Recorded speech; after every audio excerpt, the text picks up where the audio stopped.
ప్రపంచంలోనే అద్భుతమైన, శక్తివంతమైన ధర్మం. ఆది, అంతం లేనిది.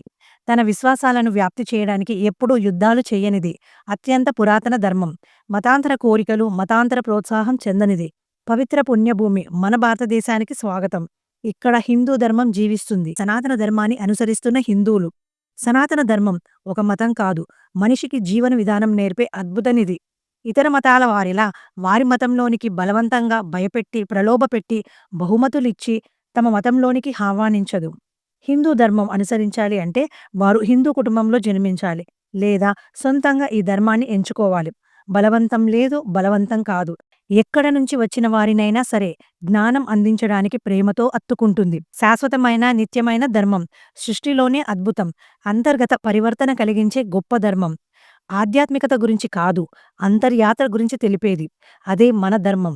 ప్రపంచ శాంతి కోరే సనాతన ధర్మం.